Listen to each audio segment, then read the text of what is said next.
Supply का video number 4 लिखकर चल रहे हैं बेटा। वीडियो नंबर फर्स्ट में meaning of supply, supply table और सप्लाई कर्व की स्टडी करी थी बेटा। वीडियो नंबर सेकंड में सप्लाई को अफेक्ट करने वाले जितने भी डिटर्मिनेंट्स थे उसके बारे में हमने स्टडी करी बेटा। थर्ड वीडियो में मैंने लॉ ऑफ सप्लाई क्या होता है उसके बारे में नॉलेज करवाया। आज वीडियो नंबर 4 लिखकर चलते हैं जिसमें हम बहुत ही इंपॉर्टेंट पॉइंट स्टडी करें बेटा। Change in quantity supply and change in supply, दो वर्ड होते हैं बेटा। एक होता है चेंज इन क्वांटिटी सप्लाई, एक तो चेंज इन क्वांटिटी सप्लाई और एक चेंज इन सप्लाई। तो पहला पॉइंट हम लेकर चलते हैं बेटा, change in quantity supply. Change in quantity supply जिसको बोलते हैं बेटा movement along the supply curve. क्या बोलते हैं बेटा? Movement along the supply curve. तो बेटा ध्यान दो, चेंज इन क्वांटिटी सप्लाई का मेन रीजन क्या होता है? जब हमें लगे किसी गुड्स की प्राइस में चेंज हो रहा है, उस गुड्स की प्राइस में चेंज होने पर सेलर अपनी जो क्वांटिटी को या तो क्या करता है, सेलिंग क्वांटिटी को या तो इंक्रीज करता है या डिक्रीज करता है। और सप्लाई को इफेक्ट करने वाले जितने भी फैक्टर हैं वो सब अदर फैक्टर क्या रहते हैं बेटा? कांस्टेंट। यानी ओनली फॉर सप्लाई में चेंज किससे हो रहा है? Due to change in price, due to change in price. जब आपको लगे, वापस रिपीट कर रहा हूँ बेटा, कोई भी प्रोड्यूसर, कोई सेलर किसी गुड्स की प्राइस में, उसी गुड्स की प्राइस में, प्राइस ऑफ ऑन गुड्स, उसी गुड्स की प्राइस में चेंज होने पर अपनी सप्लाई को या तो क्या करता है? इंक्रीज करता है या डिक्रीज करता है, याद रहेगा। और रिमेनिंग अदर फैक्टर यानी सप्लाई को इफेक्ट करने वाले जितने भी अदर फैक्टर हैं, जैसे मैंने आपको पिछले वीडियो में बताया था, price of relative goods, change in technology, याद रहेगा बेटा। इसी तरह से ट्रांसपोर्टेशन, कम्युनिकेशन, रॉ मटेरियल्स, ये अदर फैक्टर जो सप्लाई को, गवर्नमेंट पॉलिसी, जो अदर फैक्टर हैं वो सप्लाई को इफेक्ट करते हैं। लेकिन इन सबको तो हम क्या करते हैं बेटा? कांस्टेंट मानते हैं। और लेकिन उसी गुड्स की प्राइस में चेंज होने पर, सप्लाई में अगर चेंज होता है तो उसको क्या बोलते हैं बेटा? चेंज इन क्वांटिटी सप्लाई या movement along the supply curve. तो देखो बेटा, देखो change in quantity supply refers to increase और decrease in the quantity supply of a commodity. Commodity की क्वांटिटी सप्लाई या तो इंक्रीज होती है या डिक्रीज इन रेस्पॉन्स टू, किसके कारण? इंक्रीज और decrease in its own price, यानी प्राइस ऑफ कमोडिटी। उसी गुड्स की प्राइस में चेंज होने पर अगर क्वांटिटी सप्लाई में क्या होता है? इंक्रीज और डिक्रीजिंग होती है और अदर थिंग रिमेन कांस्टेंट। जो सप्लाई को अफेक्ट करने वाले जितने भी फैक्टर्स हैं वो सब क्या रहते हैं बेटा? कांस्टेंट रहते हैं। यानी मैंने कहा only for change in price of commodity, याद रहेगा, only for change in price of commodity, other determinant जितने भी हैं वो सब क्या रहेंगे? कांस्टेंट। यानी इट इज इंडिकेट बाय, इसको कैसे इंडिकेट करते हैं? Moment along demand curve, sorry supply curve, क्योंकि उसी सप्लाई कर्व पर मोमेंट होगा अपवर्ड और डाउनवर्ड होगा। कैसे होगा आगे पढ़ेंगे। यानी इसका सिंबल क्या हो सकता है? Supply of X only for related किससे बेटा? Price of commodity. Other factor क्या रहेंगे? कांस्टेंट। यानी when quantity supply of commodity change, यानी quantity supply of commodity change होगी due to change in its price. उसी गुड्स की प्राइस में चेंज होने पर क्वांटिटी सप्लाई में भी क्या होता है? चेंज। उसको बोलते हैं change in quantity supply moment along the supply curve. ये कितने दो तरह का होता है बेटा? एक होता है एक्सटेंशन और एक्सपांशन ऑफ सप्लाई और एक होता है कॉन्ट्रैक्शन ऑफ सप्लाई। इसको हम इंक्रीज क्वांटिटी सप्लाई भी बोलते हैं बेटा और इसको डिक्रीज क्वांटिटी सप्लाई। तो फाइनल में ध्यान दें, चेंज इन क्वांटिटी सप्लाई किसे बोलते हैं? Change in quantity supply refers to increase और decrease in the quantity supply of a commodity to response to increase और decrease in its own price and other factor remain क्या रहेगा? Constant. इसको क्या बोलते हैं बेटा? Movement along supply curve. ये कितने तरह का होता है बेटा? यानी एक और कि when quantity supply of commodity change due to change in its price, उसी गुड्स की प्राइस में चेंज होने पर ये दो तरह के होते हैं बेटा, एक एक्सटेंशन और एक्सपांशन ऑफ सप्लाई जिसको इंक्रीज क्वांटिटी सप्लाई भी बोलते हैं और एक होता है कॉन्ट्रैक्शन ऑफ सप्लाई जिसको डिक्रीज क्वांटिटी ऑफ सप्लाई कहते हैं।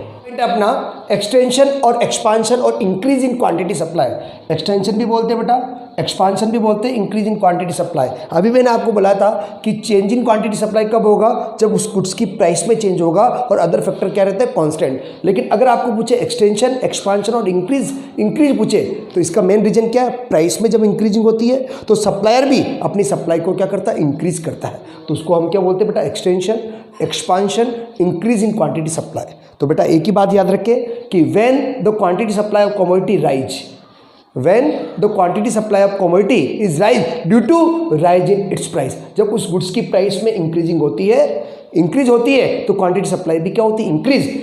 याद रहेगा, उसको हम क्या बोलते हैं बेटा? एक्सटेंशन, एक्सपांशन और इंक्रीज इन क्वांटिटी सप्लाई और अदर फैक्टर रिमेन क्या रहेंगे बेटा कांस्टेंट। तो क्वेश्चन बेटा बहुत इंपॉर्टेंट क्वेश्चन है कि एक्सटेंशन और एक्सपांशन और इंक्रीज क्वांटिटी सप्लाई किसको बोलते हैं बेटा, refers to when a quantity supply of a commodity rise due to rise in its price. उस गुड्स की प्राइस में चेंज होने पर अगर क्वांटिटी सप्लाई भी क्या होती है इंक्रीज, उसको बोलते हैं एक्सटेंशन, एक्सपांशन और इंक्रीज इन क्वांटिटी सप्लाई।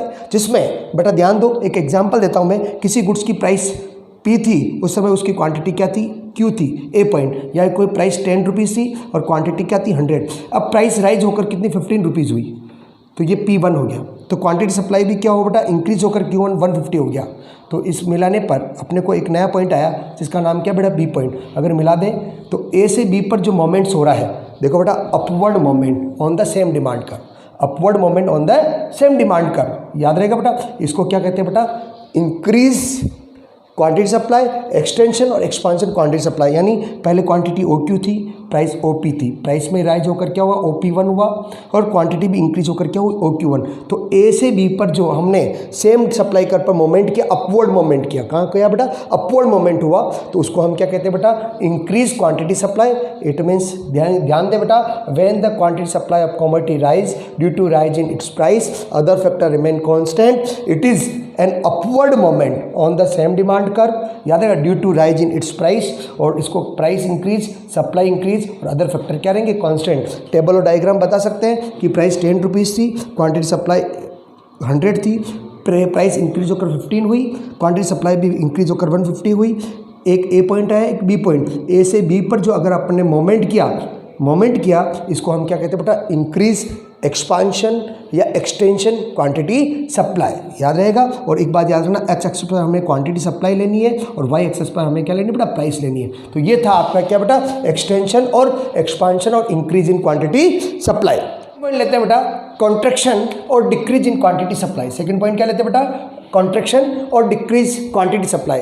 तो सेम इसका वाइस वर्सा करना है। मैंने पहले राइज इन प्राइस किया और राइज इन क्वांटिटी सप्लाई, अब क्या कर दूंगा fall in quantity supply due to fall in its price. जब हमें लगे किसी गुड्स की प्राइस अगर डिक्रीज होती है तो सप्लाई उसकी क्वांटिटी सप्लाई को भी क्या कर देता है बेटा डिक्रीज कर देता है। यानी प्राइस अगर डिक्रीज होगी तो क्वांटिटी सप्लाई भी क्या हो जाएगी डिक्रीज, और अदर फैक्टर रिमेन क्या रहेंगे constant.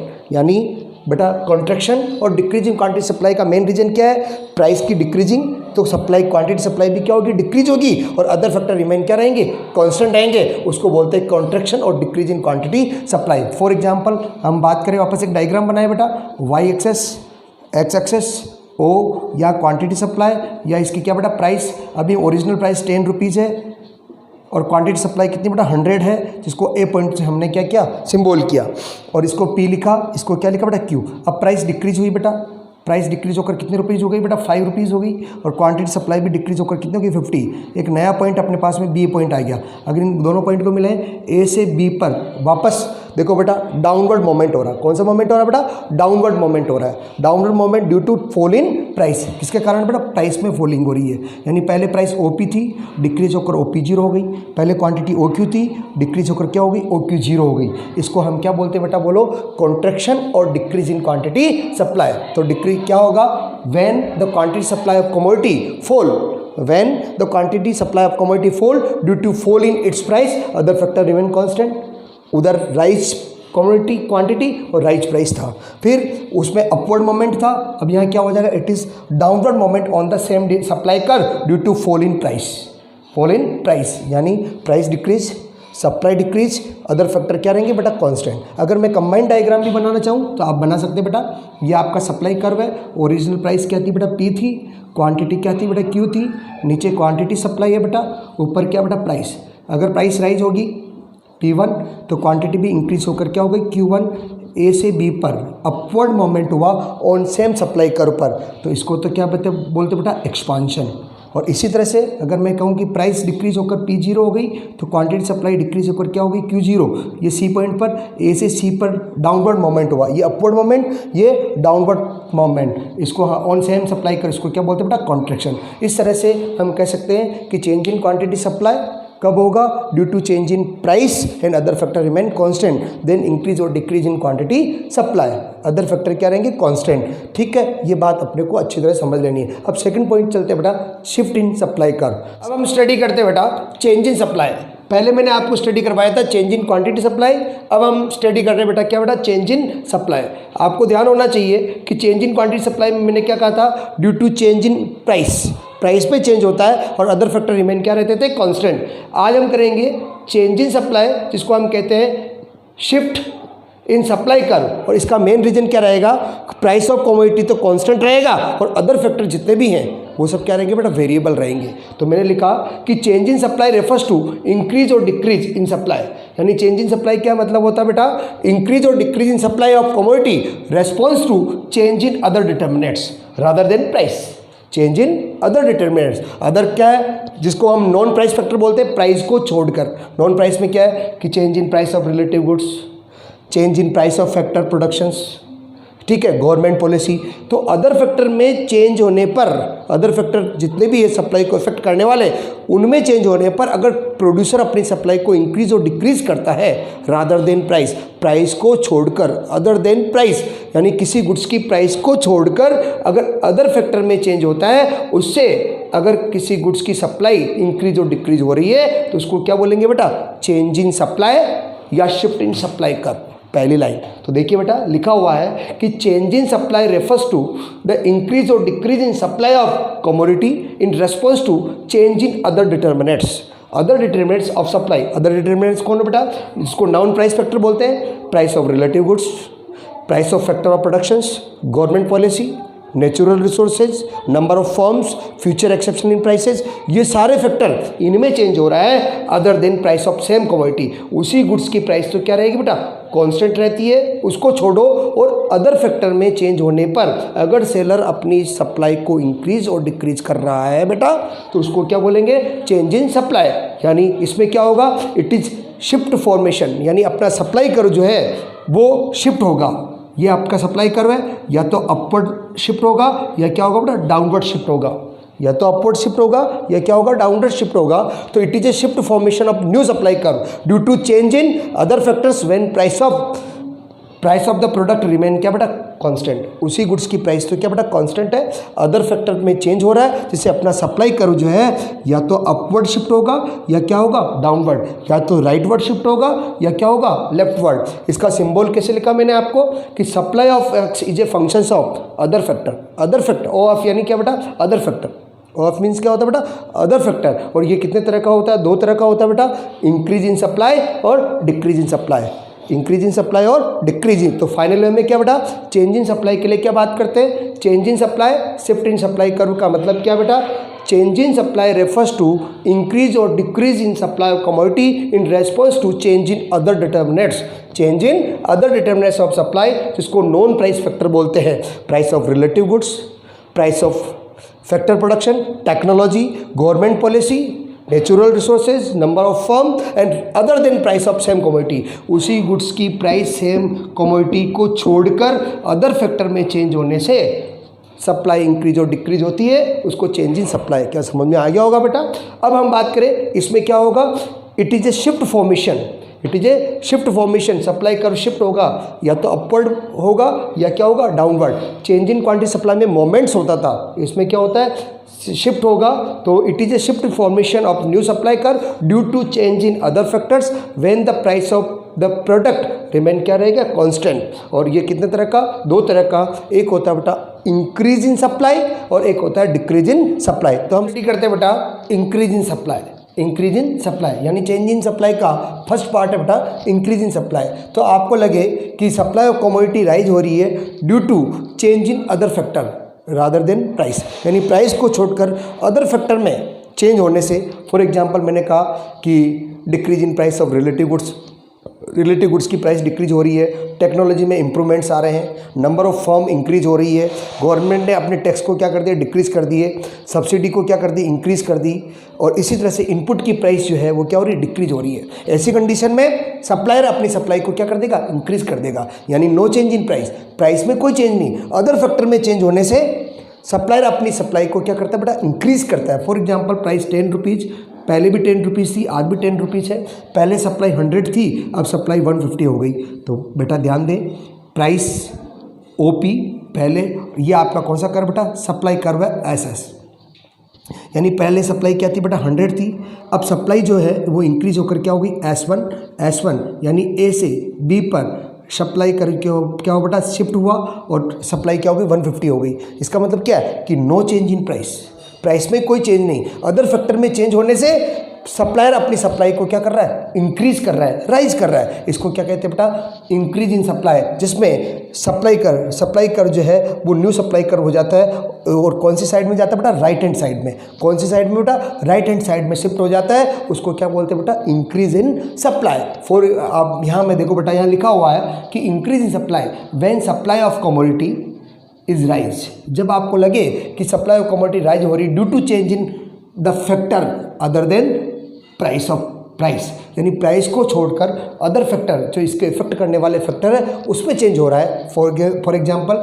Decrease in price of relative goods, improvement in technology, increase in number of firm, decrease tax decrease हो गए, सब्सिडी क्या हो गई बेटा इंक्रीज हो गई, फैक्टर की जो प्राइस है इनपुट की जो प्राइस है वो डिक्रीज हो गई। इससे सप्लायर को क्या होता है प्रॉफिट इंक्रीज होता है। प्रॉफिट जब बढ़ता है तो सप्लायर भी अपनी सप्लाई को क्या कर देता है इंक्रीज कर देता है। यानी ओल्ड सप्लाई कर्व आपका क्या था बेटा एसएस था, अब सप्लाई कर्व चेंज होकर राइट हैंड साइड, कौन सा साइड बेटा राइट हैंड साइड क्या हुआ बेटा शिफ्ट हो गया। सप्लाई कर्व क्या होगा शिफ्ट, पहले क्या होता था मोमेंट आया था याद हो तो क्वांटिटी सप्लाई में, यहाँ क्या हुआ शिफ्ट। और कौन सा वर्ड हुआ बेटा राइट वर्ड, कौन सा वर्ड हुआ बेटा राइट वर्ड हुआ। तो यहाँ देखिए बेटा it is called increase in supply, it is a shift of new supply curve, it is a shift of new supply curve on the original right hand side. Original से कहाँ से होता बेटा right hand side of the original supply curve. Original supply curve से right hand side में जब supply curve क्या हो जाता है बेटा शिफ्ट हो जाता है। पहले क्वांटिटी क्या थी सप्लाई OQ थी, अब इंक्रीज होकर क्या होगी OQ1 हो गई। पहले पॉइंट इक्विलिब्रियम पॉइंट A था, अब इक्विलिब्रियम पॉइंट कौन सा हो गया बेटा B हो गया। पहले सप्लाई कर्व क्या था SS था, अब इंक्रीज होकर क्या हो गया शिफ्ट हुआ और S1 हो गया। But no change in price में कोई चेंज नहीं हुआ, उसको क्या कहते हैं बेटा इंक्रीज इन सप्लाई। तो फाइनल में ध्यान दें सप्लाई जो है वो राइज होती है due to change in other factor rather than price को छोड़कर अदर फैक्टर में चेंज होने से। और ये टेक्नोलॉजी वाला क्वेश्चन स्पेशल आता है कि टेक्नोलॉजी में अगर इंप्रूवमेंट होते हैं तो सप्लाई क्या होगी बेटा इंक्रीज होती है और सप्लाई कर्व जो है वो राइटवर्ड शिफ्ट हो जाता है। कहाँ शिफ्ट हो जाता है बेटा राइटवर्ड शिफ्ट हो जाता है। तो ये है आपका इंक्रीज इन सप्लाई। अब हम पढ़ते हैं बेटा डिक्रीज इन सप्लाई, स्टडी करते हैं बेटा point number 2 decrease in supply. Supply में क्या होती है बेटा डिक्रीजिंग। तो आपको ध्यान हो when supply of commodity fall, जब किसी कमोडिटी की सप्लाई क्या होती है फॉल होती है डिक्रीज होती है due to change in the factor other than price, यानी प्राइस को छोड़कर अदर फैक्टर में कुछ ऐसे चेंजेस हो जाए कि सप्लाई क्या हो रही है डिक्रीज। उसके रीजन क्या हो सकते हैं increase in price of relative goods, technology reduce हो गई बेटा, नंबर ऑफ फर्म जो है वो क्या हो गई डिक्रीज हो गई, गवर्नमेंट ने अपने टैक्स को क्या कर दिया बेटा गवर्नमेंट ने अपने टैक्स को जो है टैक्स को क्या कर दिया बेटा इंक्रीज कर दिया। क्या कर दिया बेटा गवर्नमेंट ने अपने टैक्स को क्या कर दिया बेटा इंक्रीज कर दिया। इंक्रीज करेंगे तो सप्लाई क्या होगा डिक्रीज होगी। गवर्नमेंट ने अपनी सब्सिडी को क्या कर दिया बेटा डिक्रीज कर दी और फैक्टर की जो प्राइस है वो क्या हो गई इंक्रीज हो गई। ये वो कंडीशंस है बेटा जिसमें प्रोड्यूसर अपनी सप्लाई को क्या कर देगा बेटा डिक्रीज कर देगा। यानी बेटा याद रखो जब भी किसी प्रोडक्ट की प्राइस तो क्या रहे बेटा कांस्टेंट रहे और अदर फैक्टर में चेंजेस हो। तो मैंने यहाँ लिखा बेटा रिलेटिव गुड्स की प्राइस इंक्रीज हो गई, टेक्नोलॉजी रिड्यूस हो गई, नंबर ऑफ फर्म डिक्रीज हो गई, गवर्नमेंट ने अपने टैक्स को इंक्रीज कर दिए, सब्सिडी को क्या कर दी बेटा डिक्रीज कर दी। ठीक है इनपुट की प्राइस क्या हो गई इंक्रीज हो गई। तो ऐसी कंडीशन में सप्लायर जो है अपनी सप्लाई को क्या कर देगा डिक्रीज कर देगा, फॉल कर देगा, फॉल हो जाएगी। उसको क्या कहते हैं बेटा डिक्रीज इन सप्लाई। जिसमें बेटा ध्यान रखें इसमें जो एक एग्जाम्पल में वे मैं बात करूँ किसी गुड्स की प्रोडक्ट की प्राइस 10 रुपीज़ थी, पहले भी 10 थी आज भी 10 है। सप्लाई पहले 100 थी, अब सप्लाई डिक्रीज होकर कितनी हो गई 80 हो गई। यानी अगर डायग्राम बनाऊँ बेटा मैं तो OP ये प्राइस है, ये आपका कौन सा कर्व बेटा सप्लाई कर्व है SS और पहले सप्लाई क्या थी 100 थी Q, अब सप्लाई डिक्रीज होकर यानी अब आपका जो सप्लाई कर्व है वो कहाँ होगा बेटा लेफ्टवर्ड शिफ्ट होगा। कहाँ शिफ्ट होगा बेटा, लेफ्टवर्ड। बेटा इंक्रीज में राइटवर्ड शिफ्ट हुआ था, अब कौन सा होगा, लेफ्टवर्ड शिफ्ट हो गया, S0 और सप्लाई भी डिक्रीज होकर क्या होगी, Q0 और A से आपका पॉइंट जो शिफ्ट होकर कहाँ चला गया, B पर चला गया, जिसमें बेटा ध्यान दो सप्लाई कर जो है वो लेफ्ट हैंड साइड, ओरिजिनल जो सप्लाई कर उससे लेफ्ट हैंड साइड की तरफ क्या हो जाएगा बेटा, शिफ्ट हो जाएगा।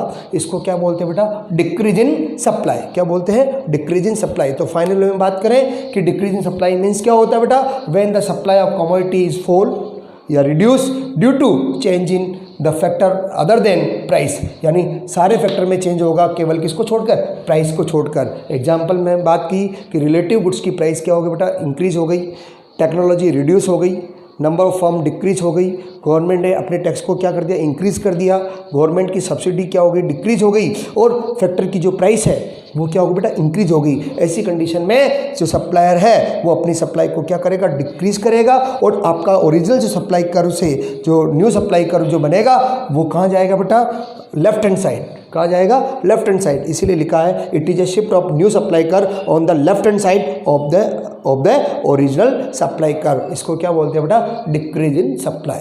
तो आज का अपना टॉपिक एंड होता है। इसमें मैंने आपको बताया चेंज इन क्वांटिटी सप्लाई और चेंज इन सप्लाई में क्या डिफरेंस है। तो आप ध्यान रखें, चेंज इन क्वांटिटी सप्लाई में प्राइस में चेंज होता है, अदर फैक्टर क्या रहते हैं, कांस्टेंट रहते हैं। लेकिन चेंज इन सप्लाई में बेटा ध्यान दो, प्राइस कांस्टेंट रहती है और अदर डिटर्मिनेंट जितने भी जो सप्लाई को अफेक्ट करते हैं उनमें चेंज होता है। Number second, change in quantity supply में जो सप्लाई कर्व में अपवर्ड और डाउनवर्ड मोमेंट्स आते हैं सेम सप्लाई कर्व पर, लेकिन जो चेंज इन सप्लाई है इसमें जो सप्लाई कर्व जो ओरिजिनल सप्लाई कर्व से जो न्यू सप्लाई कर्व होगा वो लेफ्ट हैंड साइड या राइट हैंड साइड में क्या होगा, शिफ्ट होता है। क्या होता है बेटा, शिफ्ट होता है। नंबर थर्ड और बात कर सकते हैं बेटा, याद रखो बेटा, इसमें चेंज इन क्वांटिटी सप्लाई में प्राइस कांस्टेंट रहेगा, याद रहेगा बेटा। Sorry, change in quantity supply में क्या होगा कि सप्लाई कर्व कांस्टेंट रहेगा, सेम रहेगा, और प्राइस में चेंज होगा। इसमें क्या रहेगा बेटा, प्राइस कांस्टेंट रहेगी और सप्लाई कर्व में क्या होगा बेटा, चेंज होगा। इस तरह से हम आसानी से चेंज इन क्वांटिटी सप्लाई और चेंज इन सप्लाई में डिफरेंस कर सकते हैं। चेंज इन क्वांटिटी सप्लाई दो तरह की, एक्सपांशन और कॉन्ट्रैक्शन होते थे। इंक्रीज इन क्वांटिटी सप्लाई और डिक्रीज इन क्वांटिटी सप्लाई होता था। लेकिन जो चेंज इन सप्लाई है वो दो तरह का होता था, इंक्रीज इन सप्लाई और डिक्रीज इन सप्लाई। एग्जाम में मोस्ट प्रोबेबिलिटी बेटा टेक्नोलॉजी का क्वेश्चन आता है कि अगर टेक्नोलॉजी में इंप्रूवमेंट्स आ रहे हैं तो उसको क्या कहेंगे, इंक्रीज इन सप्लाई कहेंगे, जिसमें सप्लाई कर्व कहाँ होगा बेटा, राइटवर्ड शिफ्ट होता है। ठीक है, और अगर टेक्नोलॉजी में रिड्यूसिंग हो रही है बेटा तो ऐसी कंडीशन में आपका सप्लाई कर्व कहाँ जाएगा बेटा, लेफ्ट हैंड साइड में क्या होगा बेटा, शिफ्ट होगा। इस तरह से आज हम सप्लाई का जो टॉपिक है, अपनी सप्लाई की जो यूनिट है उसको हम क्या करते हैं बेटा, एंड करते हैं। नेक्स्ट वीडियो में हम अब लेकर चलेंगे बेटा कि प्रोडक्शन, एक नई यूनिट स्टार्ट करेंगे प्रोडक्शन को लेकर।